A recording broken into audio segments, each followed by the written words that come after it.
नमस्कार, मी तुमचं स्वागत करते आपल्या चॅनलवरती। आज आपण संविधान दिनानिमित्त मराठी छोटेसे भाषण पाहणार आहोत। चला तर मग व्हिडिओला सुरुवात करूया। आदरणीय प्राचार्य, शिक्षक आणि माझ्या प्रिय मित्रमैत्रिणींनो, तुम्हा सर्वांना संविधान दिनाच्या हार्दिक शुभेच्छा। आपल्या भारत देशात दरवर्षी 26 नोव्हेंबर हा दिवस संविधान दिन म्हणून साजरा केला जातो। 26 नोव्हेंबर 1949 रोजी देशाच्या संविधान सभेने सध्याची राज्यघटना स्वीकारली। त्यामुळे या दिवसाच्या स्मरणार्थ दरवर्षी देशात सर्वत्र संविधान दिन साजरा केला जातो। भारतातील विविध धर्म आणि जातीच्या 140 कोटी लोकसंख्येला एक देश म्हणून एकत्रित करणारी ही राज्यघटना आहे। आपल्या देशाचे सर्व कायदे या राज्यघटनेने बनवले आहेत। या संविधानाअंतर्गत सर्वोच्च न्यायालय, उच्च न्यायालय, संसद, राज्य विधिमंडळ, पंतप्रधान आणि मुख्यमंत्री यासह देशातील सर्व न्यायालये त्या अंतर्गत काम करतात।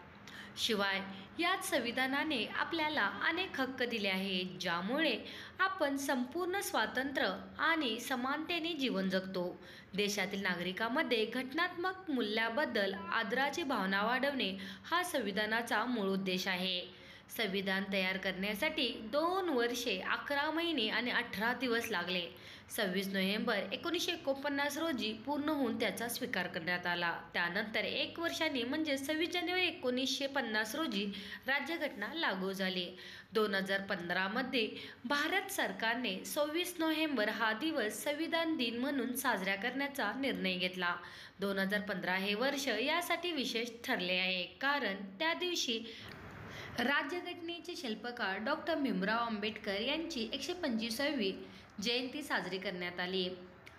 या संविधान दिनी आपण आपली मूलभूत कर्तव्ये आणि देशाचे कायदे आयुष्यभर पाळण्याची शपथ घेतली पाहिजेत।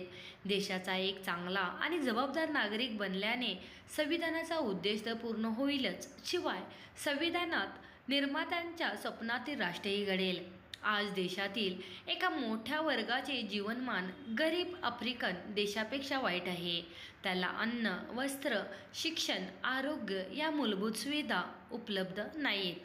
त्यांना शोषणाचे बळी व्हावे लागते। मित्रांनो, आज आपण अशा लोकांना आर्थिक आणि सामाजिक न्याय मिळवून देण्याची शपथ घेतली पाहिजे। आर्थिक विषमतेचे खोल दरी कमी करूनच राज्यघटनेचे उद्दिष्ट पूर्ण होईल। या देशातील या सर्वात महान दिनाबद्दल माझे विचार ऐकल्याबद्दल सर्वांचे खूप खूप आभार। जय हिंद, जय भारत।